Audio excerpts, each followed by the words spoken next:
Amen. So, we are blessed this morning, mga kapatid, and even sa mga nasa online. Good morning po.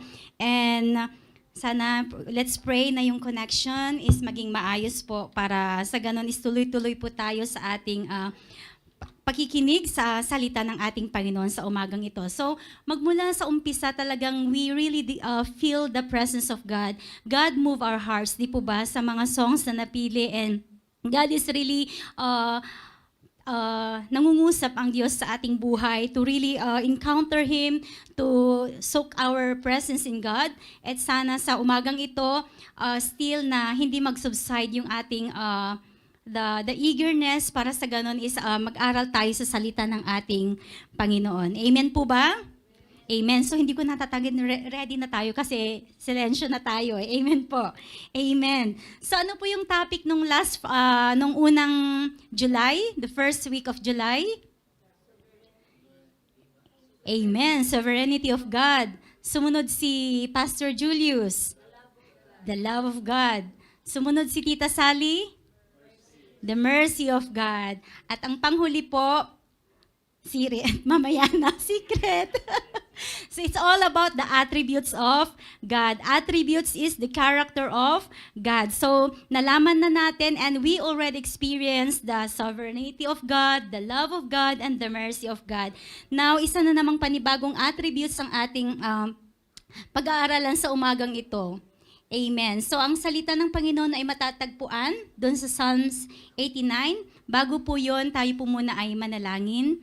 Lord, maraming salamat sa umagang ito, Lord God, sa pagkakataon na pinagkalob mo upang bawat isa, Panginoon, ay magsama-sama upang purihin ka, itaas ka at pag-aralan ng iyong mga salita.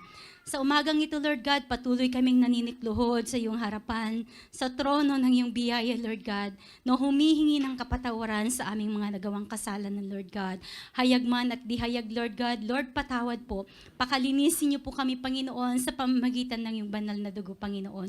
Upang sa ganon, sa umagang ito, Lord God, ay maging karapat-dapat po kami na tumanggap ng iyong mga salita, Lord God. Ang salita mo, tulungan mong bawat isa, Lord God, na itago namin ito sa aming puso upang sa ganon, ipamuhay po namin ito sa aming pang-araw-araw na buhay, Lord God. Lord, sa umagang ito, ako po'y nagpapakumbaba sa iyong harapan, Lord God. Itago mo po ako sa iyong likuran.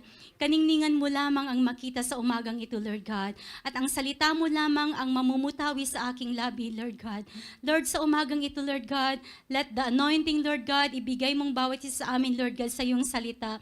Give power to your word, Lord God, sa umagang ito. Maraming salamat, Lord God. Lord, continue to speak in our hearts, Lord God, to move our hearts this morning, Lord God. Ano man po ang mensahe na nais mong iparating sa aming buhay, Panginoon. Lord, ikaw po ang aking kinikilala, Panginoon, na kung wala ka sa aking buhay, wala po kaming magagawa, Panginoon. Kaya sa umagang ito, pinagkakatiwala namin ang buong maghapon na to, Lord God, ang buong gawain nito, Panginoon, at sana mapangiti ka namin, Lord God, sa umagang ito. Maraming salamat po at iyong presensya, ang banal na spirito, ang siyang patuloy na kikilos sa aming kalagitnaan. Maraming salamat po. Ito pong aming samot dalangin sa pangalan ni Jesus. Amen at amen. So, time check, it's 10:20.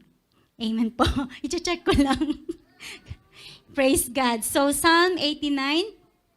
Sabi dito, basahin nga po natin. Psalm 89. Sabay-sabay po tayo para hindi tayo antokin. 1, 2, 3, go. I will sing of the mercies, Lord, forever with my mouth, known your faithfulness to all generations.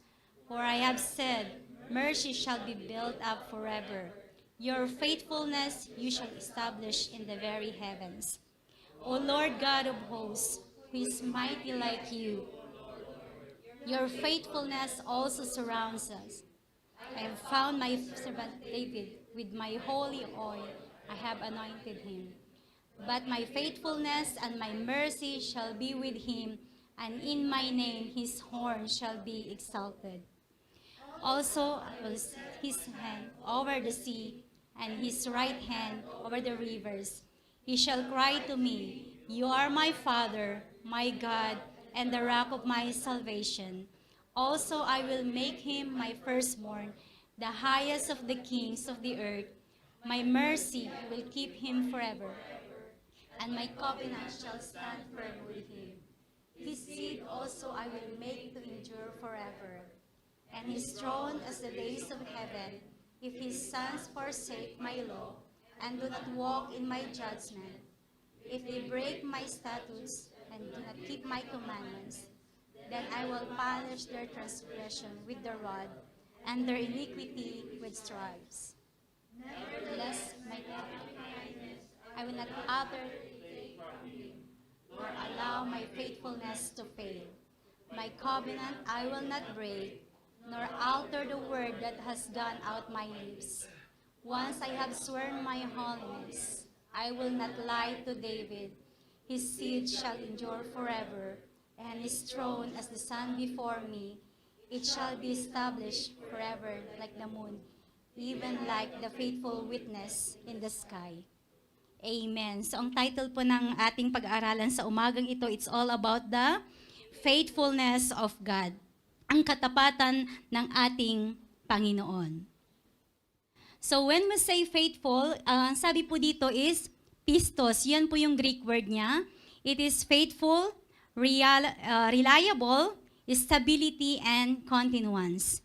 Yung isa naman is aman. Yan yung Hebrew word po niya. For faithful is from which we get amen. So, aman, yun po yung nakalagay doon. So, meron pong isang character doon sa Bible, aside from God. Sino siya? Hananiah. Hananiah, the Bible says he was a faithful man and feared God more than many in his generation. So makikita po natin ito sa Nehemiah 7:2. Ito yung rebuilding of the wall. Di po ba na pinangunahan ni Nehemiah? So doon sa 7:2, sabi dito, that I gave my brother Hanani and Hananiah, the ruler of the palace, charge over Jerusalem, for he was a faithful man and feared God above many. Sila yung magbabantay doon sa may gate, di po ba? Kasi nga yung rebuilding of the wall noon na pinangunahan ni Nehemiah. So he was a faithful, sabi dito, a faithful man and feared God more than many in his generation. So siya po si Hananiah. So makikita na po natin dito, yung mga verse po dito sa Hebrews 2 verse 17.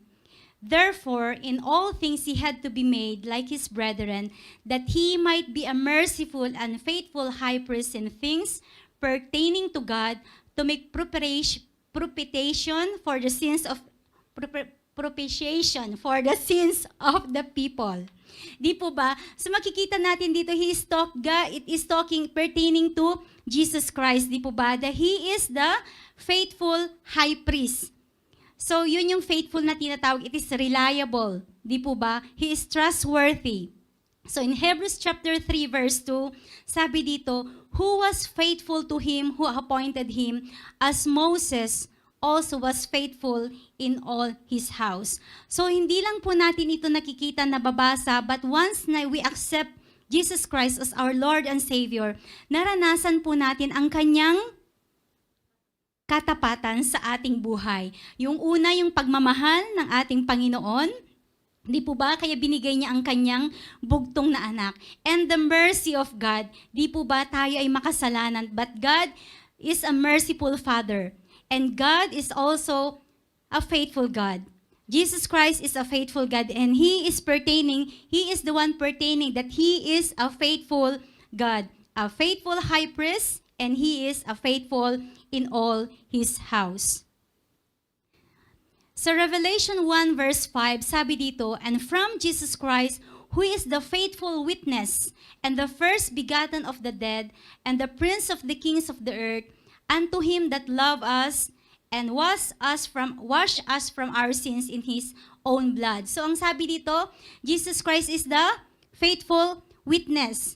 So makikita natin dito, may mga witness when it comes to the courtroom, meron yung mga false witness at meron yung mga true witness, di po ba? So Jesus is the faithful witness. Di po ba kapag tayo ay nasa courtroom, kapag tayo ay magte-testify, tayo yung witness, di po ba? Ang ginagawa ng judge is anong ginagawa? Pinapatong niya yung kamay dun sa Bible. So, we don't know kung yung taong iyon is mananampalatay. Alam ba niya kung ano yung laman ng Biblia? Di po ba ang bigat na ipapatong mo yung kamay mo na magsuswear ka by God? Sabi niya na wala kang ibang sasabihin kundi pawang katotohanan lamang. So kung alam ng taong yun, yung saksing yun, kung ano ang laman ng Biblia, siguro mapapaurong siya, Kasi hindi niya alam kung ano yung maramang, hindi niya alam kung ano yung nilalaman ng Biblia. So once na pag ikaw ay nakakilala sa ating Panginoon, alam mo yung salita ng Diyos, mahirap magbitaw ng pangako. Di po ba na magsiswear ka? Ang sabi doon, na let your yes be yes, di po ba? And let your no be no. So he is a faithful witness. In Revelations chapter 3 verse 14, and from Jesus Christ, who is the faithful witness. Naulit po ba yun? Tama po. Faithful witness and the first begotten of the dead and the prince of the kings. Parehas po. Parehas na. Pasensya na, mali po ako.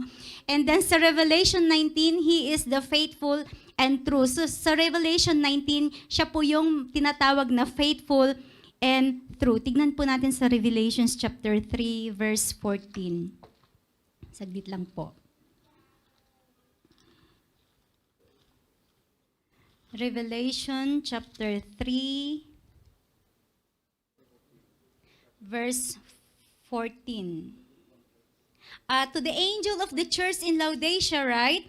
These are the words of the Amen, the faithful and true witness, the ruler of God's creation. So yun po yun. Pasensya na po. So yun po yung Revelation chapter 3, verse 14. He is the faithful and true witness. Siya po ang ating Panginoon. So makikita po natin dito, gaya ng sinabi ko, na when you are in the courtroom, talagang yung pawang katotohanan lamang ang sasabihin natin, di po ba? So, God is a true witness. He is faithful and true. Ang mga tao, kapag nagpangako, di po ba, napapako, we cannot have no confidence in the flesh. Doon sa Philippians ba yun? Philippians chapter 3, na have no confidence in the flesh. Bakit hindi tayo magtitiwala sa tao? Because a man is unfaithful. Di po ba? Kasi mangangako siya ngayon kung okay pa, pero kapag nag-iba na yung panahon, anong mangyayari? Wala na, di ba? Asa na yung pangako mo? Kapag nag-change na yung, kung maganda pa yung sitwasyon, okay, mangangako pa siya kasi he is able during that time. What if nag-change na yung panahon? So, are you going to fulfill your promises? Yung pangako mo, yung sinumpaan mo, kung ang mga sitwasyon na nangyari sa buhay mo is medyo, bumpy, di po ba? So, meron yung credibility na tinatawag dito, kasi sinasabi na huwag tayong magtiwala sa ating sarili. Have no confidence in the flesh. Kasi nga, tayo ay marupok, tayo ay makasalanan. So, we need to trust God. In Isaiah 11:5, and righteousness shall be the girdle of his loins, and faithfulness the girdle of his reins. Di po ba? Yan yung karakter ng ating Panginoon. Sabi niya, yung faithfulness is nakapulupot daw dun sa kanyang bewang, the faithfulness of God. So makikita natin dito kung gaano katapat ang ating Panginoon. In Psalm 36 verse 5, Thy mercy, O Lord, is in the heavens, and Thy faithfulness reaches unto the clouds.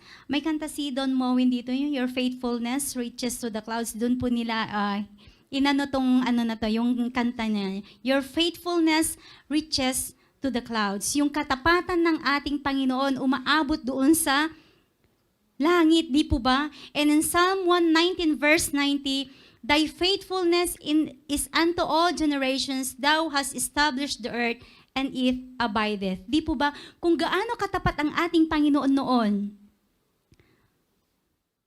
During the Old Testament, God is still faithful until now. Yung nabanggit na prayer ni Pastor kanina, di po ba? God is the same yesterday, today, and forever. So ang Diyos ay hindi nagbabago. He is a faithful God. Kung paano siya tapat noon sa mga anak niya doon sa Old Testament, ganun din siya hanggang ngayon ang ating Panginoong Jesus. Nakakasunod po ba tayo? Mabilis po ba? Okay, sakto lang. So sa Deuteronomy 7 verse 6 to 9, sabi dito, "For you are a holy people to the Lord your God. The Lord your God has chosen you to be a people for himself, a special treasure above all the peoples on the face of the earth. The Lord did not set his love you, nor choose you because you were more in number than any other people. For you were the least of all peoples, but because the Lord loves you, and because he would keep the oath which he swore to your fathers, the Lord has brought you out with a mighty hand and redeemed you from the house of bondage, from the hand of Pharaoh, king of Egypt. Therefore, know that the Lord your God, he is God, the faithful God. He keeps covenants and mercy for 1,000 generations with those who love him and keep his commandment." So ano yung sabi dito? Na ang Diyos ay tapat. Di po ba? So, we can depend on God to keep His word. Makikita natin dito na yung pangako, God has a covenant. When we say covenant, yung agreement, di po ba? God's covenant. Kung may covenant ang ating Panginoon, He will surely fulfill it. Di po ba? Because God does not lie. Ang Diyos ay hindi nagsisinungaling, di po ba? So the first, ang pag-aaralan po natin dito because we need to understand, pag-aaralan po natin because God is faithful. Number one is we can depend on God to keep His word. This is according from David Hacking, the attributes of God, the faithfulness of God. In Hebrews 6:13 to 16, sabi dito, "For when God made a promise to Abraham, since he had no greater to swear by, he swore by himself, I will indeed bless you and I will greatly multiply you. And so after waiting patiently, Abraham obtained the promise, for men swear by not something greater than themselves, and for them a confirming oath ends every dispute." Di po ba yung mga Israelites noon nasa sila ng bondage sa Egypt, di po ba naging slaves po sila doon? And God sees His people, di po ba? Nakita niya at narinig niya kung yung kanilang mga daing, ang kanilang mga iyak, kung paano sila inaanipin ng kanyang anak, di ba, mga Israelites doon. And He used, sino yung ginamit niya para sila ay makaalis doon? Moses. Ginamit niya si Moses para sa ganon is makalabas sila doon sa land of Egypt kung saan sila ay naging slaves. And then sabi dito sa Hebrew chapter 6 verse 13 to 16, sabi dito, "For when God made a promise to Abraham, since he had no one greater to swear, he swore by himself." So makikita po natin dyan sa Genesis chapter 22. Hindi ko po nailagay dyan. Ibasahin ko po doon sa Genesis chapter 22, verse 15.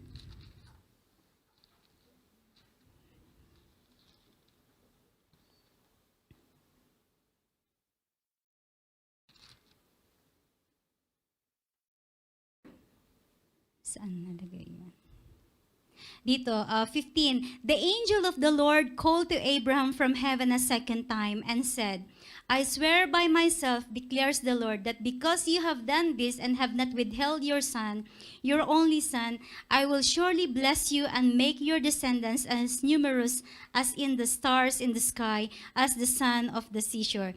Your descendants will take possessions of the cities of their enemies." So makikita natin dito yung situation dito is it's all about when Abraham offer Isaac, di po ba? So wala na siyang ibang magsiswear ng ating Panginoon kasi wala nang mas mag-greater pa sa kanya. So he swear by himself. So when God swear by himself and when God give a word, He will keep His word and He will fulfill His word. So makikita po natin dito anong nangyari nung tinawag niya si Abraham out from the Ur and Chaldeans, di po ba? Di ba pinapunta siya pinaalis siya ng ating Panginoon at pupunta ka doon sa lupang pangako, which is Abraham is hindi niya alam kung ano yung madadatnan niya doon, di po ba? Kasi tayo, di po ba kapag mag-abroad tayo, alam na i-check natin yung background, yung culture, di po ba para at least ma-orient na tayo, di po ba? Pero nung tinawag ng ating Panginoon si Abraham during that time, Abraham has zero knowledge about kung saan siya dadalhin ng ating Panginoon. Ang ginawa lang niya, sabi niya, iwanan mo ito at isama mo yung pamilya, sabi niya, sumunod agad si Abraham without questioning God. Di po ba? Sumunod siya. Pero tayo, Malimit kapag tayo ay may inuutos sa atin, may binibigay sa atin na task, we are tend to question just to make a clarifications. Pero ang sabi dito ng ating Panginoon, nung tinawag niya sa Abraham, anong ginawa ni Abraham? Abraham obeyed God. Sumunod siya sa ating Panginoon. At yung pagsunod ni Abraham sa ating Panginoon, makikita natin dito that God fulfill His word, His promise to Abraham, that your son will be numerous as the sky. And sabi dito, at makikita natin dito, Abraham obtained the promise. Di po ba? Nakamtan niya, naranasan niya, kumbaga natanggap niya yung pangako ng ating Panginoong Jesus. Sabi dito, yung sinabi ko kana James 5:12, but above all things, my brethren, swear not neither by heaven, neither by the earth, neither by any other oath, but let your yes be yea, your nay, lest ye fall into condemnation. Di po ba? Kung tayo ay mangangako, kung tayo ay magsasabi, oo kung oo, hindi kung hindi. Hindi mo sasaksi ko ang buwan at langit, ganyan. Di ba? May mga pangako na ganyan. O, di ba? Sila lang, Kuya Jess, hindi mo ginawa yon. Ay, hindi ka pala nanligaw? Oo, ikaw pala niligawan. So, yun. So, makikita natin dito na kapag nagsabi ka na let your yes be yes and your no be no, sabi dito. So, oaths and covenants and agreements are contracts that had been made between corporations and people and nations had been broken continually. Di ba may mga agreement na kung minsan sa mga kontrata natin? Isa na ako doon. Di ba tayo, mga kontrata, di ba may abide agreement yan, nakalagay sa kiwa. Di po ba, ganito ang sahod mo, ganito ang oras mo, ganito, kapag overtime, 150%, anong nangyari? Di po ba? So, hindi nasusunod kung minsan. So, it has been broken continually. Pero ang ating Panginoon, kung yung covenant niya, God keeps His covenant. Di ba yung promise niya, yung word niya, kung ano yung sinabi niya, and He will fulfill it, hindi niya makakalimutan yan. Tayo, nangako tayo mamaya, ilang segundo lang, ilang araw lang, nakalimutan na natin. May sinabi ba ako sa'yo? Wala naman na, di ba? Parang ganon. So, ayan. So, ang ating Panginoon ay tapat. So, siya ay He is a reliable God. Mapagkakatiwalaan natin siya. He is a trustworthy. Ang sabi doon, the stability. Di ba yung nabanggit ko kanina? Even though yung panahon ay magbago, God still remain faithful. Di po ba? Unlike sa mga tao, yung nabanggit ko kanina, magbago ang sitwasyon, nagbago na rin ang pangako, nawala na rin ang pangako. Nakakasunod po ba? Amen po. Doon sa Hebrews 6:17-20, sabi dito, thus God determining to show more abundantly to the heirs of promise the immutability of His counsel, confirm it by an oath, yung pangako, that by two immutable things in which is impossible for God to lie. Di po ba? We might have strong consolation who have fled to refuge to lay hold of the hope set before us. Yung immutable is hindi unchangeable. Di po ba? What is unchangeable? Ang ating Panginoon at ang kanyang salita. Di ba mapapawi ang lahat ng bagay dito sa mundo, pero ang salita niya ay mananatili, di po ba? So, the two immutable things is the God who does not change and His Word. So, it says here that we have a strong consolation. Ay, yung consolation, di po ba? Who have fled to refuge to lay hold of the hope set before us. Ano ba yung hope? Yung pinangahawakan natin, di po ba? This hope we have as an anchor of the soul, both sure and steadfast, in which enters the presence behind the veil. Di po ba noon? He is the high priest. Di po ba noon, nung unang panahon, di ba yung mga pari noon, kapag tayo may mga kasalanan ng mga tao, yung high priest ang, siya yung ng mga kasalanan natin, di po ba?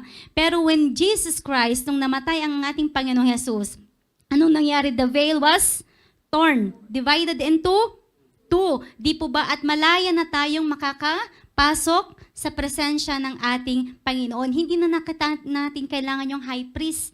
Di ba? Because He is already the high priest forever according to the order of Melchizedek. Di po ba? So si Melchizedek, sabi dito, where the forerunner has entered for us, even Jesus, having become high priest forever according to the order of Melchizedek. So malaya na tayo makakapasok, hindi kagaya nun na mang high priest pa.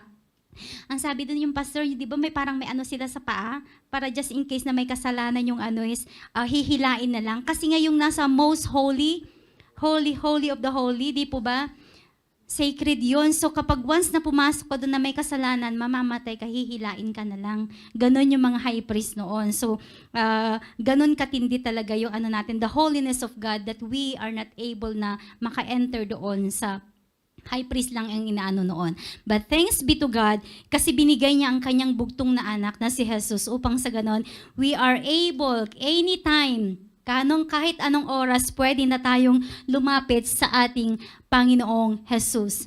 In Hebrews 6 verse 19, sabi dito, which hope we have as an anchor of the soul, both sure and steadfast, and which entereth into that within the veil. Di po ba? Sure and steadfast. Di po ba? Sigurado.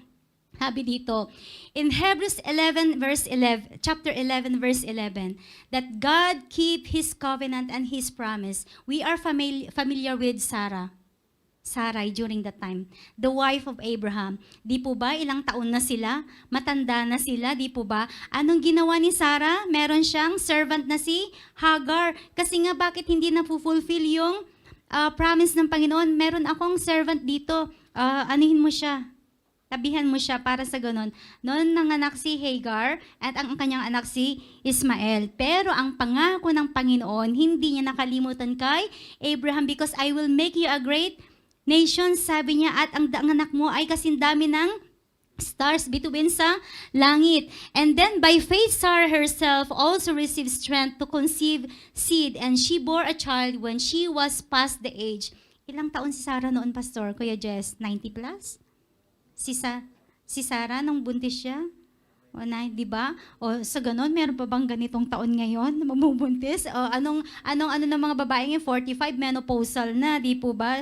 But during that time, God is able, because si Sarah is baog, di po ba? But God opened her womb, di po ba? So ganon, sabi di imposible, di ba nga napatawa noon si Sarah? Sabi niya, ako sa ganitong edad ko, kaming mag-asawa, magkakaanak pa ba? Sabi niya, but God, sabi dito, because she judged him what faithful who had promised, di po ba? So natumawa siya, sabi niya, di ba may tatlong nung dumaan sa kanila?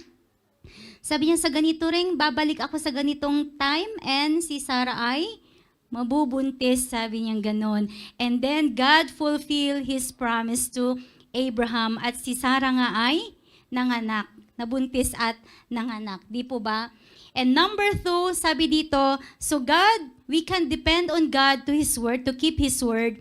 And number 2, God extend His compassion to us when we do not deserve it. Di po ba?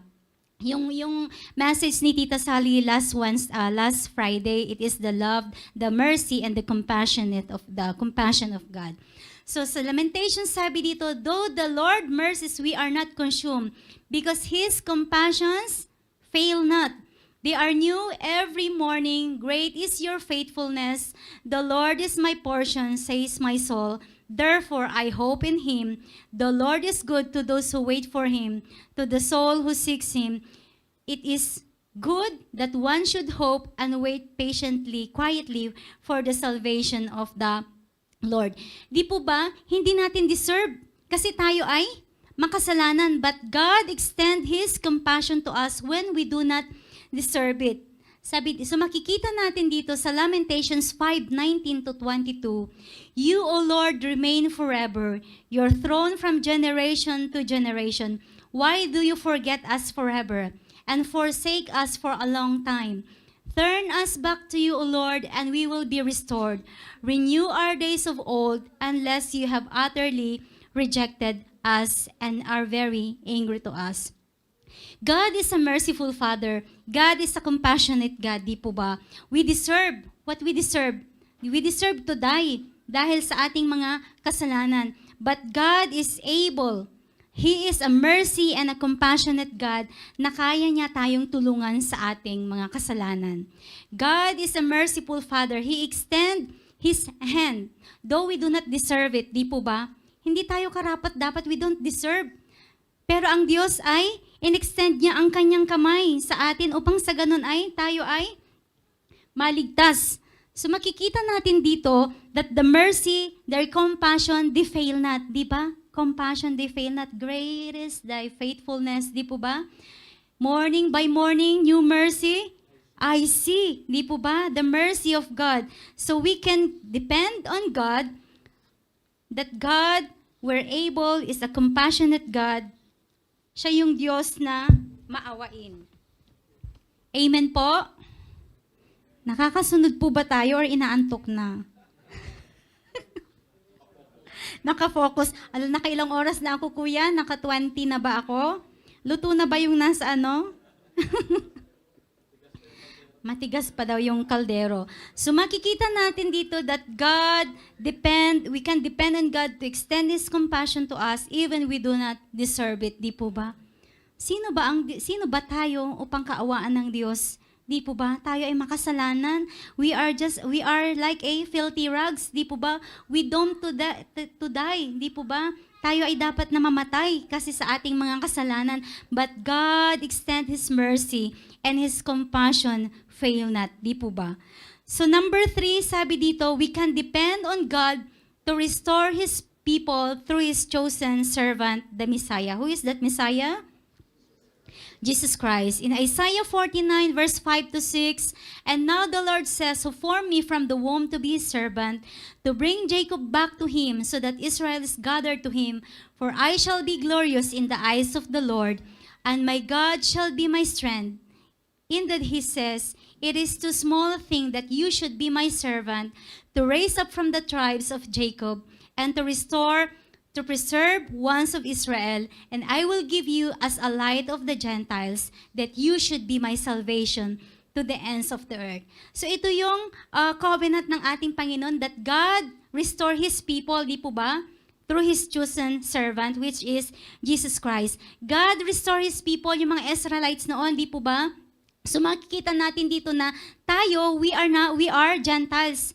So, tayo ay naambunan. Supposedly, because the chosen one is the chosen one sino? Mga Israelites, di po ba? Mga Israelites, they are the chosen people. Pero dahil sa mercy and compassionate ng ating Panginoon, that God can restore us also through His servant, Jesus Christ, the Messiah. So makikita natin dito na anuman yung pinagdadaanan natin, sabi, hindi siya pwedeng gamitin kasi alam ko yung nakaraan yan. Hindi siya pwedeng mag-lead ng worship, hindi siya pwedeng mag-preach, hindi siya pwedeng mag-lead ng Bible study, mag-facilitate ng Bible study, hindi siya pwedeng mag-ganito because alam ko yung nakaraan yan. Umabot sa kasukdulan ng langit ang kanyang kasamaan, parang ganun, di po ba?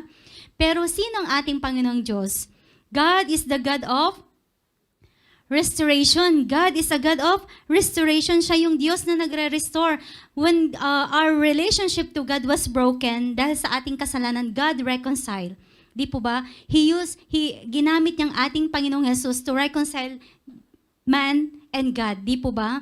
So makikita natin dito that restoration, sabi dito, we are all the beneficiaries of that today. The Messiah not only has restored Israel, He has also been a light to the Gentiles. Naniniwala po ba tayo dito? Di po ba? Kasali tayo ngayon. Kasi nga tayo ay beneficiary. Hindi lang naambunan tayo, di po ba? Because God extend His faithfulness, His mercy, and compassion to us.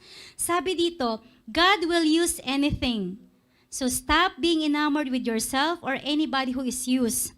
Be enamored with the living God, the faithful God who can restore. He can take all the broken pieces of somebody's life and put them all back together and say, I will use them. Di ba yung the potter's hand, yung clay? Di ba we are mere? Di ba basag tayo? But God mold us again to make a clay para ayusin, buuin ulit tayo. Sabi dito, you are not a throwaway. You are not a meaningless thing. No matter what tragedy had happened to you, no matter what sin has corrupted in your life, no matter what problems or struggles you have, our God is a faithful God and He will restore us. Di po ba? Ano man yung mga karanasan natin, ano man yung lumang pagkatao natin, God is able to restore us. Kung tayo ay makasalanan during that time, God is able to restore us for His glory. Naalala niyo yung dun sa Balaam's donkey, that God will use even the stones, God can use na magsalita, na God can use the rocks even to praise God. Di po ba? Yung donkey, yung Balaam's donkey, di po ba? Ilang beses na siyang nagsasala, pero anong nangyari? Di po ba? So, hindi pa rin siya parang, hindi pa rin siya ilang beses na, pero, di ba? Hindi naman siya ganun dati. Pero God used also the donkey para sa ganun ipakita ang, ng ating, yung katanyagan, yung faithfulness, the greatness of God, na pwede niyang gamitin kahit sino man sa atin. Sino ka man, ano man ang karanasan mo, ano man yung nakaraan mo, God will able to use you. Naniniwala po ba tayo doon? Amen. So as long as we need to commit ourselves to God and turn back to God, bumalik tayo sa ating Panginoong Jesus. And God is able to restore us. Amen po? Amen. Number 4, malapit na tayo, kuya. Ilang minutes na lang? 13 minutes. Amen. So 4, we can also depend on God to protect us from the enemy. In 2 Thessalonians 3, 1-3, finally, brethren, pray for us that the word of the Lord may run swiftly and be glorified, just as is with you, that we may be delivered from unreasonable and wicked men. For not all have faith, but the Lord is faithful, who will establish you and guard you from the evil one. Sino nakakilala kay Job? Amen. So, Job, di po ba? Si Job. Makikita natin dito na, di ba may conversation sila ni Satan at ang ating Panginoon. Pinupuri ka lang niya yan kasi nga binibless mo siya, marami siyang ari-arian. Why not take all the possessions that he have? Di po ba? So, anong nangyari? Di kinuha, tinake with the permission of God, of course. Di po ba? Kasi pumarot pa rito ang yung kalaban, di po ba, the enemy. Sabi niya, pinupuri ka lang yan kasi may mga blessings yung natatanggap. Monthly ang sahod niyan, may bonus pa, di pa parang ganon. O nasa roof na yung range ng sahod niya, parang ganon, di po ba?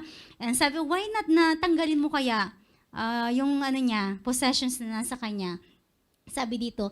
So makikita natin dito na God is able to protect us from the enemy. 'Di ba sabi ng ating Panginoon, God put a hedge? 'Di po ba? Huwag mo lang kukunin ang buhay niya. 'Di ba 'yang sabi ng ating Panginoon, kunin mo na lahat sa kanya, sabi niya ganyan. And even his sons and daughters, 'di po ba? 'Di ba namatay ang kanyang mga anak? May nagbalita tapos may patay, balingan na naman. Pero yung may naiwan ang kanyang asawa. Sana hindi tayo ganon, patawad Panginoon. May naiwan yung asawa niya. Ang sabi na, curse God. Sabi niya, mo na yung Diyos mo, kasi ano nangyari sa'yo? Sabi niya, pero sabi niya dun sa Job, balik, asan na, balik? Ayan. Then his wife said to him, do you still hold fast to your integrity? Curse God and die. But he said to her, you speak as one of the foolish women speaks. Sabi niya, shall we indeed accept good from God, and shall we not accept adversity? In all this, Job did not sin with his lips. Di ba?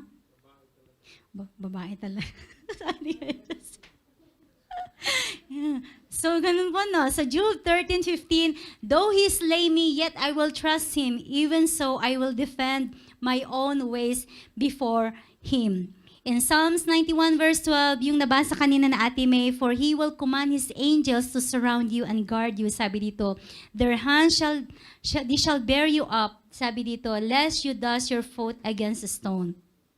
God is a faithful God. He is our shield. The faithfulness of God is our shield and rampant. Di po ba? Makikita natin dito during the life of Job that God protect Job from the enemy. Hindi hinayaan ng ating Panginoon na kunin ang kanyang buhay. Though we experience right now kung ano man yung pinagdadaanan natin, but God will able to protect us. Naniniwala po tayo doon? Sa pagdadrive sa mga transport ministry, di po ba ang dami-daming mga aksidente? Di po ba that God is able to protect us from the enemy, sa ating kalaban. Amen po? Amen. Nasusundan po ba? Binibilisan ko na kasi 9 minutes na lang. We can depend on God to help us in times of temptation and suffering.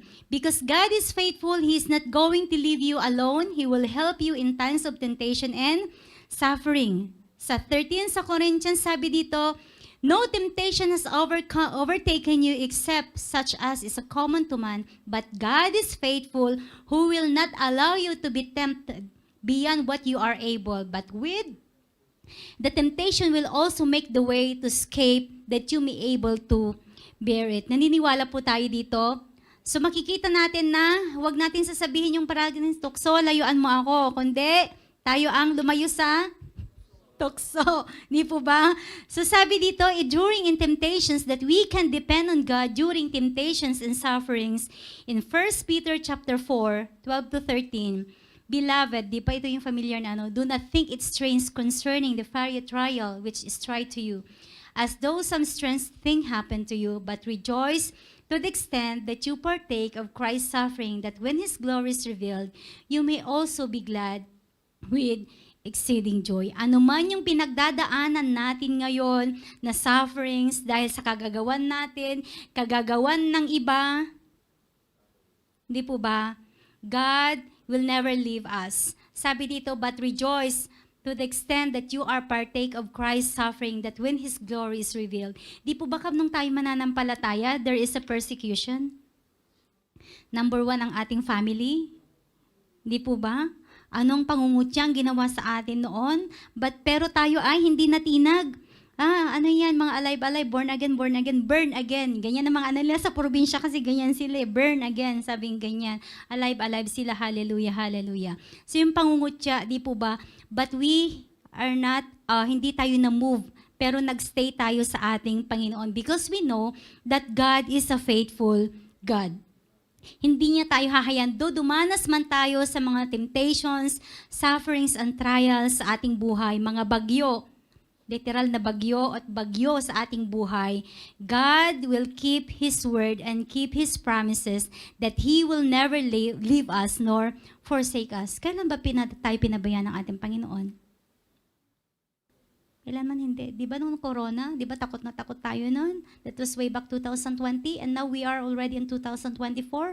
Imagine during that time na takot tayo, lalo na yung mga frontliners, di po ba? Nag-lockdown, pero ang mga frontliners nandun pa rin. So mabuhay mga frontliners. Praise God. Glory to God. Di po ba? Yung mga frontliners talaga, they take the risk. Their life is in danger. Di po ba? Thank God kasi buhay pa tayo. Ilang beses tayong nagka-COVID. At isali ilang beses ka? 3. Sa akin, 1. O, di ba? Pero God is faithful. Oh, Hall of Fame daw si Ate Sally. Pero God is faithful, di po ba? Na hindi tayo pinabayaan ng ating Panginoon during that time. Na dumanas tayo ng pagsubok na akala natin yung dagok na hindi natin kaya. Lord, this is too great. Sabi, hindi ko kaya to. If we acknowledge and we recognize that we are not able to do it on our own, then that's the time that we can depend on God. Amen po ba? Kasi kapag hindi mo ina-accept, ina-acknowledge sa sarili mo na hindi mo kaya, ibig sabihin, hindi mo kailangan ng Panginoon. Pero kapag sinabi mo, Lord, hindi ko kaya ito, pero makakayanan ko to, malalampasan ko to sa tulong mo. Di po ba? Without God, we can do nothing, di po ba? Yun yung lagi natin sinasabi na kung wala ang Panginoon sa ating buhay, hindi tayo matagumpay sa ngayon. Wala tayo sa kinalalagyan natin ngayon.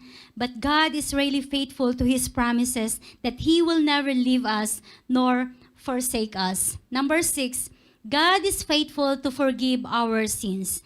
In 1 John 1:9 to 10, if we confess our sins, He is faithful and just to forgive us sins. Di po ba?